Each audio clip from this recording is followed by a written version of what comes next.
అందరికి నమస్తే. ఇంట్లో ఆడోళ్ళు అలిగితే ఎక్కడ పోతారు? తల్లిగారింటికి పోతారు. సేమ్ మన ముఖ్యమంత్రి రేవంత్ రెడ్డి కూడా అలిగి ఢిల్లీకి పోయాడు. అలిగి ఎందుకు అలిగిండు అంటే ఆయన నాకు సంబంధం లేకుండా, నా కన్సర్న్ లేకుండా, నేను ఇచ్చిన లిస్టులో ఒక్క పేరు కూడా కనీసం మంత్రివర్గంలో చోటు ఇవ్వకుండా, అసలు నా ప్రమేయం లేకుండా క్యాబినెట్ ఇచ్చిండ్రు ఏంది అనేది ఒకటి. రెండోది ఏంటంటే క్యాబినెట్ శాఖలు కూడా ఆయన సొంతంగా డిసైడ్ చేయలేని సిచ్యువేషన్ పోయాడు. ఇప్పుడు 3 మినిస్టర్లు ప్రమాణ స్వీకారం చేసి 24 అవర్స్ అయిపోయింది. ఇప్పటి వరకు కనీసం ఆ మంత్రులకు ఏ శాఖలు ఇవ్వాలనో కూడా రేవంత్ రెడ్డి గారి చేతిలో లేకుండా పోయింది. హైకమాండ్ డిసైడ్ చేయాలట. ఆయన ఢిల్లీ పోయాడు 46సారి. ఢిల్లీలో మన మిత్రులు ఉంటారు, మాట్లాడితే తుమ్మినా దగ్గినా ఇంకేమైనా చేసినా ఢిల్లీకి వచ్చే ముఖ్యమంత్రి మాత్రం ఫస్ట్ టైం చూస్తున్నాం. ఇప్పుడు బీజేపీ కూడా చాలామంది ముఖ్యమంత్రులు ఉన్నారు, ఏదో సందర్భానుసారంగా మాత్రమే ఢిల్లీకి వస్తారు. కాంగ్రెస్ కూడా ఇంకా 2 ముఖ్యమంత్రులు ఉన్నారు. ఇక్కడ సిద్ధరామయ్య గారు ఉన్నారు కర్ణాటక, అటు హిమాచల్ ప్రదేశ్కి ముఖ్యమంత్రి ఉన్నారు సింగ్. వాళ్ళు కూడా ఇన్నిసార్లు రాలేదు. కానీ రేవంత్ రెడ్డి గారు మాత్రం ముక్కుతే మూలుగుతే దగ్గొచ్చినా ఇంకేం వచ్చినా ఢిల్లీ దాకా రావాల్సి వస్తుంది. అసలు ఏంటి, ఏమైంది, ఈయన ఎందుకు ఇంత అసంతృప్తితో ఇప్పుడు ఢిల్లీకి పోయిందేమన్నా కొట్టడానికి పోయిండా, తేల్చుకోనికి పోయిండా, నా పరిస్థితి ఏందని మాట్లాడుకోనికి పోయిండా, ఇవన్నీ విషయాలు అయితే మాట్లాడదాం. మాట్లాడకన్నా ముందు సబ్స్క్రైబ్ చేసుకునే వాళ్ళు కిందనే ఉన్న సబ్స్క్రైబ్ బటన్ ద్వారా సబ్స్క్రైబ్ చేసుకోండి. ఇక నా వెనుక ఒక ఫోటోగ్రాఫ్ కనిపిస్తుంది, ఇది చాలా కీలకమైన ఫోటో. ఎందుకు కీలకమైన ఫోటో అంటున్నంటే ఈయన వచ్చేసి వాకిటి శ్రీహరి, వీళ్ళ ఫ్యామిలీ మల్లికార్జున ఖర్గే. ఇది ఎప్పటితో పాత ఫోటో కాదు. ఇక్కడనే రాజ్భవన్లో ప్రమాణ స్వీకారం చేసిన తర్వాత ఇక రేవంత్ రెడ్డి ఇంకా బాయ్ బాయ్ అని చెప్పేసి వెళ్ళిపోయాడు. యాక్చువల్గా అయితే ఎప్పుడైనా సరే క్యాబినెట్ రిషఫ్లింగు లేకపోతే క్యాబినెట్ విస్తరణ ఇట్లాంటి జరిగినప్పుడు ముఖ్యమంత్రి, పీసీసీ చీఫ్ అందరు కలిసి లంచ్ గించి ఏర్పాటు చేస్తారు. అలాంటిది ఏం లేదు, వెళ్ళిపోయాడు ఆయన. ఎందుకంటే ఈయనకు సంబంధం లేని క్యాబినెట్, ఈయన కన్సర్న్ లేకుండా నడిచిన క్యాబినెట్ ప్రకటించారు. కనీసం వాళ్ళు ఇచ్చే ముందు ఈయనకు ఒక మాట చెప్పినా బాగుండే. వీళ్ళకి ఒక మాట చెప్పి ఇగో వీళ్ళే పలానా వాళ్ళు మనం డిసైడ్ చేసామని చెప్పినా బాగుండే. అది కూడా లేదు సమాచారం. చెప్పుకోవాల్సి వస్తుంది. ఇక ఏం చేస్తాం, తప్పదు కదా. ఓసారి పక్కింట్లో చికెన్ వాసన వస్తే మీ ఇంట్లో ఏం కూర అంటే మా ఇంట్లో చికెన్ వాసన, మా ఇంట్లో కూడా చికెన్ మీ ఇంటికి రాలేదు ఆ వాసన, ఎట్లా వాళ్ళ ఇంట్లో చికెన్ చేస్తారు, ఆ వాసన ఆయన కూడా వస్తాయి కదా. ఇంకా తప్పదు, చెప్పుకోవాలి, నామూసి కాకుండా. అట్లాంటి సిచ్యువేషన్. ఈయన పోయి ఢిల్లీలో మల్లికార్జున ఖర్గే ఎందుకు కలిసింది తెలుసా? మల్లికార్జున ఖర్గేనే వాకిటి శ్రీహరి గారికి మంత్రి పదవి ఇప్పించారు. నేను నిన్న కూడా చెప్పిన, ఈయనకు పక్క కాన్స్టిట్యున్సీలే, గుల్బర్గా, మక్తల్, అటు ఇటు బార్డర్ కర్ణాటక తెలంగాణ. ఆయనకు ఎమ్మెల్యేటీ కూడా ఆయన ఇప్పించాడు. ఇంకా ఆయన ఒక్కడే కాదు, లక్ష్మణు, వివేకు అందరూ ఢిల్లీ కోటానే. ఇక్కడ వీళ్ళకి రేవంత్ రెడ్డికి ఇసుమంత సంబంధం లేకుండా పోయింది. అయితే సరే, ఆయన అసంతృప్తితో ఉన్నాడు. ఆయన అసంతృప్తి నిజానికి అసంతృప్తి ఉన్నాయని చెప్పేసి రాజగోపాల్ రెడ్డిని లేకపోతే మల్రెడ్డి రంగారెడ్డిని, సుదర్శన్ రెడ్డిని వీళ్ళం కాదు బుజ్జగించాల్సింది. వీళ్ళు పోయి రేవంత్ రెడ్డిని బుజ్జగించాలి. ఎందుకంటే ఆయన అంత చెప్తారు కదా ఆయన చుట్టూన్న వాళ్ళు. ఇక నేను చేయాల్సిన పని నేను చేయకుండా ఎవరో చేస్తున్నారు, మొత్తం హైకమాండ్ చేస్తున్నారంటే నేను ఎందుకు? కనీసం శాఖలు కూడా నేను కేటాయించుకోలేనా? శాఖలు కూడా నేను కేటాయించుకోవద్దా? వాళ్ళకి ఏం శాఖలు కావాలన్నా కూడా వాళ్ళే డిసైడ్ చేస్తారా? పోనీ ఏమైనా శాఖలు ఖాళీగా లేవా? బొచ్చేడు శాఖలు ఖాళీగా ఉన్నాయి. రేవంత్ రెడ్డి దగ్గరనే ఒక 7-8 శాఖలు ఉన్నాయి. ఒక్కొక్క మినిస్టర్ దగ్గర 2-3 శాఖలు ఉన్నాయి. అసలు వాళ్ళ పని కూడా చేస్తలేరు, ఆ శాఖలను పట్టించుకోవలేరు కూడా వీలుగాక. మరి శాఖలు ఖాళీగా ఉన్నాయి, ఇన్ని శాఖలు ఖాళీగా ఉన్నాయి, 3 అడ్జస్ట్ చేయలేరా? అసలు ఒకప్పుడైతే నేను ఆంధ్రప్రదేశ్ చూసిన, కేసీఆర్ గవర్నమెంట్లో కూడా చూసిన. ఫస్ట్ గవర్నమెంట్లో అయితే రాజ్భవన్కి వెళ్ళి బయటికి రాకముందే చాలాసార్లు చూసిన నా సందర్భం.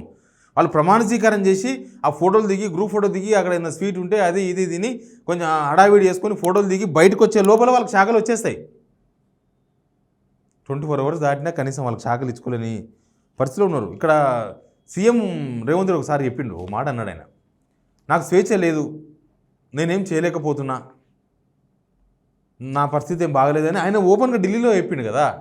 ఆయనకు స్వేచ్ఛ లేదు, నిజం. ఇది చూస్తే మనకు అదే అర్థమవుతుంది కదా. ఆయనకు స్వేచ్ఛ ఉంటే క్యాబినెట్ అనేది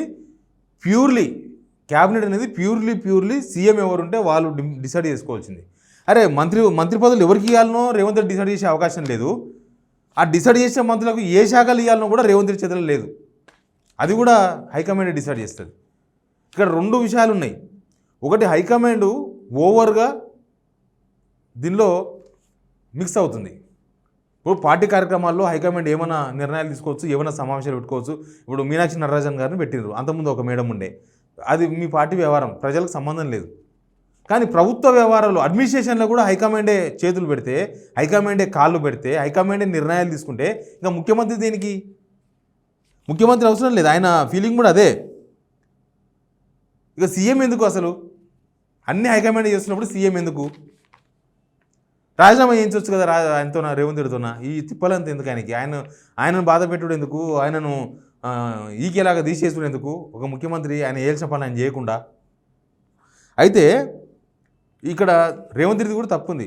రేవంత్ రెడ్డి ఎందుకు నమ్మకం కోల్పోయిండు హైకమాండ్ దగ్గర అనేది కూడా ఒక డిస్కషన్ పాయింటే. ఎందుకు నమ్మకం కోల్పోయిండు? ఆయన చెప్పిండు కదా, నేను జాబ్ చేస్తున్నా రాహుల్ గాంధీ దగ్గర అన్నారు. జాబ్ మీన్స్ వాళ్ళు ఇస్తే మనం చేస్తాం జాబ్. నాంతలు నేను పోయి ఒక దగ్గర జాబ్ చేయలేను, వాళ్ళు ఇస్తే నేను జాబ్ చేయాలి. తెలంగాణ ముఖ్యమంత్రి అనే ఒక పదవి తెలంగాణ ఆత్మ గౌరవం అది. కానీ ఆ ఆత్మ గౌరవ కుర్చీ పోయింది ఢిల్లీకి. వాళ్ళ జాబ్ ఇస్తేనే జాబ్ చేస్తున్నాడు అంతే.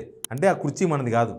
మన తెలంగాణ తెచ్చుకుందే మన ఆత్మగౌరవం, మన స్వపరిపాలన, మన పాలన మనం పాలించుకోవాలి, మన ఇష్టము, మన కథ, మనము, మన వనరులు, మన ప్రజలు, ఇది.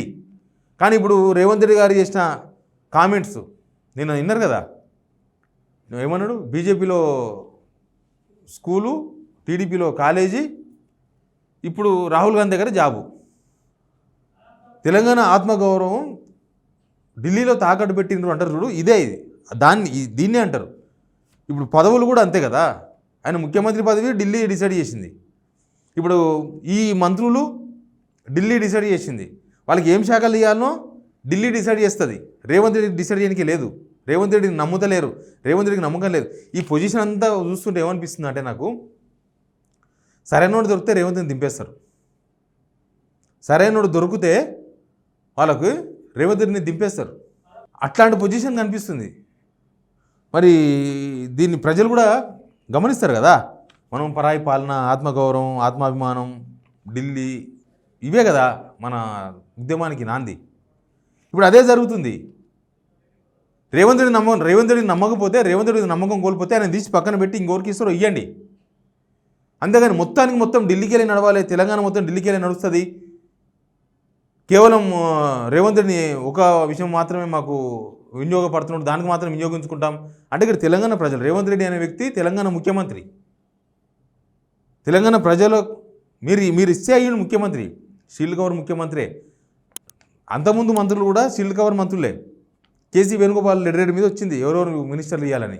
ఇప్పుడు కూడా బహుశా అదే జరిగి ఉండొచ్చు.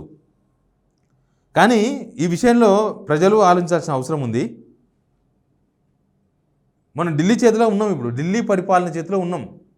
రేవంత్ రెడ్డి అలిగిండా, తూర్చుకుండా, ఏమైందో తర్వాత విషయం. కానీ మన ఆత్మగౌరవం అనేది ఢిల్లీకి పోయింది. ఇక ఇట్లాంటి సిచ్యువేషన్లో మనం మళ్ళీ మనం ప్రజాపాలనలు అవి ఇవి అని చెప్పుకోవడం కూడా వేస్ట్. మన చేతిలో మనం లేనప్పుడు అదే ఇన్ని శాఖలు ఖాళీ పెట్టుకొని శాఖలు ఇయనికే కూడా రేవంత్ రెడ్డి చేతిలో లేకపోవడం, రేవంత్ రెడ్డిని నమ్మకపోవడం, రేవంత్ రెడ్డి అలిగిపోవడం, అసలు ఎక్కడ పోతుంది, ఏమవుతుంది? ఇదే వాకిట్ శ్రీహరి కనీసం ఈ ఫ్యామిలీతో వచ్చి రేవంత్ రెడ్డి కలవలే అంటే అర్థం చేసుకోండి. రేవంత్ రెడ్డి పెట్టించిన వాళ్ళు కాదు. నేను వేసిన వీడియో కింద కొన్ని కామెంట్స్ చూసినా నేను, తప్పు వివేక్ రేవంత్ రెడ్డి మనిషియే, ఈయన వాకిట్ శ్రీహరి రేవంత్ రెడ్డి మనిషి. నేను మామనాడు జిల్లా, నాకు తెలుసు కదా. ఈయనకి ఎమ్మెల్యే టికెట్ కూడా మల్లికార్జున ఖర్గే ఇప్పించిండు. మల్లికార్జున ఖర్గే కొడుకు ఈయన బిజినెస్ పార్ట్నర్స్, వాళ్ళు ఏదో బిజినెస్ చేస్తారు. తర్వాత ఇంకోరు లక్ష్మణ్ ప్యూర్లీ శ్రీధర్ బాబు వాళ్ళ కోటరీలో ఉన్నాడు. శ్రీధర్ బాబు మనిషి, శ్రీధర్ బాబు వాళ్ళు ఇప్పించుకున్నారు మాదిగా. లేకపోతే కమంపల్లికి పోయింది రేవంత్ రెడ్డి. అదైతే ఎనీవే అలిగిపోయిన ముఖ్యమంత్రి ఏం చేస్తారో చూద్దాం. మనం కూడా దొరికితే అసలు ఆయనకి ఎవరు రాహుల్ గాంధీ అపాయింట్మెంట్ ఇచ్చిన ఢిల్లీలో, సోనియా గాంధీ కలిసి ఆయన బాధ చెప్పుకుంటాడా, లేకపోతే ఎప్పటిలాగా కేసీ వేణుగోపాల్ అంటే ఆయన ఒక గేట్ కీపర్ ఆడ, అంతకు మించి ఏం కాదు. ఇంట్లోకి రాణిస్తలేరు. నీ బాధ గేట్ కీపర్ కాడ చెప్పుకుని వస్తే ఏమొస్తుంది? నువ్వు ఇంటోల్లో చెప్పుకోవాలి బాధ. ఆ ఇంటోళ్ళం కాదని గేట్ కీపర్ ఏం చేయలేడు. లాస్ట్కి ఈయన గేట్ కీపర్ కానీ ఉంటున్నాడు పోయినప్పుడల్లా. ఇన్నిసార్లు పోయి గేట్ కీపర్ కానీ లాస్ట్ మీటింగ్లు. ఇప్పుడు ఎక్కడ పోతారో చూద్దాం. ఢిల్లీ పోయిండు, మరి తేల్చుకొని ఎడపడమై వస్తాడా? ఏమైనా పాడి చేసుకోర్రి, నేను ముఖ్యమంత్రిగా ఉంటా, మంత్రులు మీరే ఇచ్చుకోర్రి, మంత్రి పదవులు మీరే ఇచ్చుకోర్రి, అన్నీ మీరే ఇచ్చుకోర్రి, నాకేం సంబంధం లేదు, నా పని నేను చేసుకుంటాను వస్తారా? ఇక మన తెలంగాణ ఆత్మగౌరవం ఇంతేనా అనే విషయం, అన్ని విషయాలు కూడా మనకు తెలుస్తాయి. Please subscribe signal TV.